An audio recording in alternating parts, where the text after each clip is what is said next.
wanted to introduce the natural environment resilience capacity area. Community co-chair is Franny Brewer. County co-chair is Bethany Morrison, Michelle Agbige. Ladies, take it away.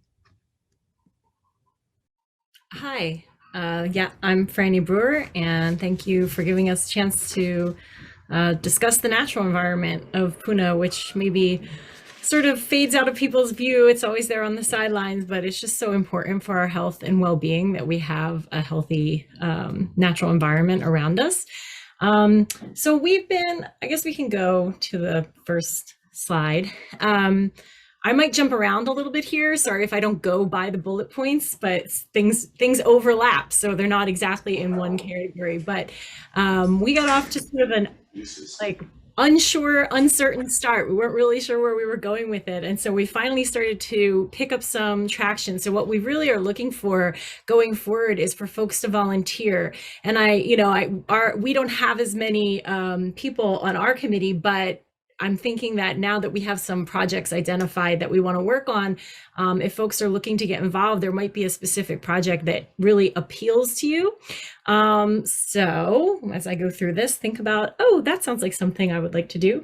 The first piece, basically just building out networks, supporting the Big Island safe drinks study, drinking water, and sort of just in general, we were really trying to identify what kind of projects are out here that work on aspects of the natural environment. The BID study is more of an example of the kind of projects that are sort of creative and interesting and innovative that we think could really help Puna in the long run. That's a study being done by Hilo, looking at drinking water, everything from catchment to municipal to wells, and looking at all different aspects of water and how water systems could be improved and what the needs are. And right now it's just a little pilot study, and they're hoping that the results of the study will help them get this much bigger National Science Foundation grant.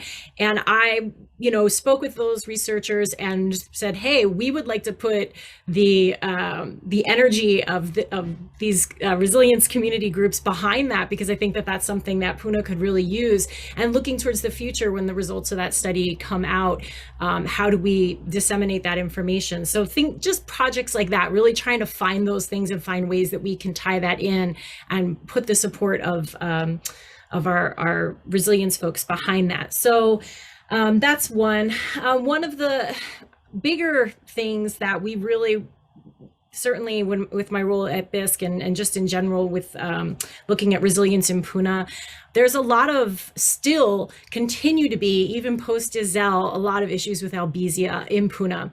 And there have been some attempts to resolve some of these issues, but things don't always work out exactly the way you want them to. One of the common issues that we have is people being unable to afford to treat Albizia on private property. So either they themselves have Albizia on their property that they need to remove, or their landlord does, or there's one next door that's on private property that unfortunately nobody will take down, the owner won't respond, that sort of thing.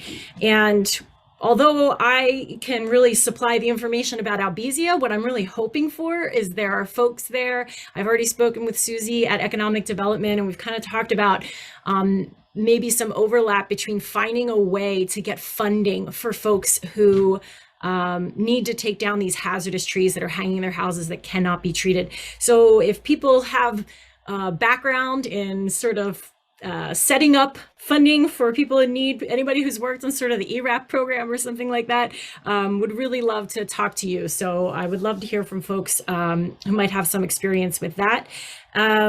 Also with Albizia, we'll be running BISC will be running an education program with Susie Osborne and her nonprofit down in Nonavale. So we're looking to educate people on that.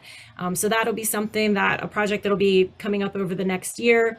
And just some general things with trying to complete the mitigation of Albizia along major arteries in Puna, for instance, Kahakai. We'd like to try and secure funding to be able to complete the removal of the Albizia along Kahakai. That's not planned currently. There's no money coming for that. And We think that it's really important that those major arteries, many of which were identified in the mitigation plan in 2016, those have been taken care of, but there's still a lot of albizia out there on major arteries that if we get hit with another big storm like that, could be really dangerous. So we're still really focused on that.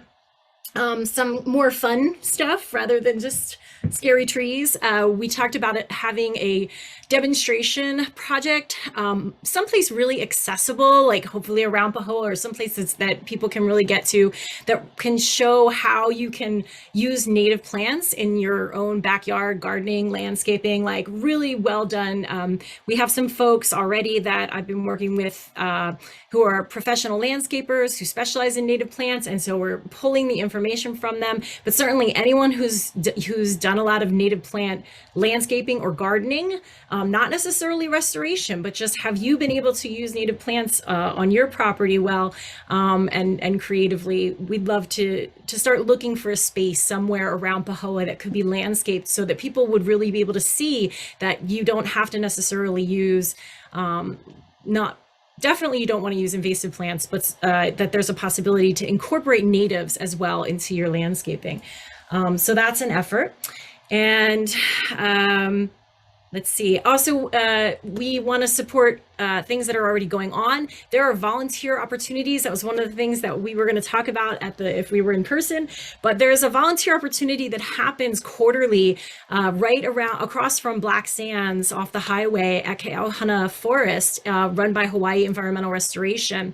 And anybody can sign up for a work day there, and you actually get to work in a native forest that Jaya Dupuy and Amcodes have been working to restore. So I'm going to put the link for that in the chat. So if anybody's really interested in doing that, it's a wonderful project. It's a great day. You just walk out feeling really good, and you get to meet some really cool native plants, including some endangered ones. So that's wonderful.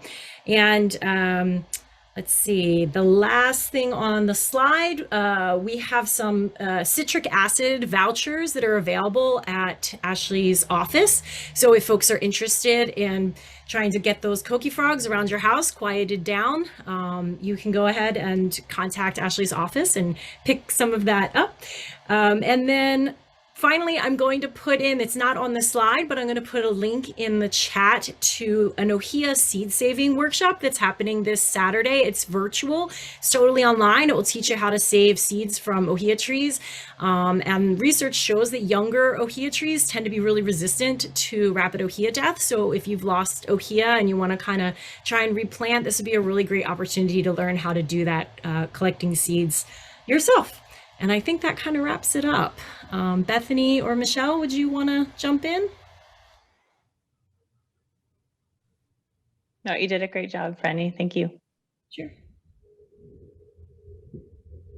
Mahalo nui, ladies, for all of your hard work in lifting up this capacity area and for the great projects that you are kicking off. Again, there's so much that is happening driven by community in partnership with county. So if there is something that really draws you in, go ahead and sign up via the form in the chat.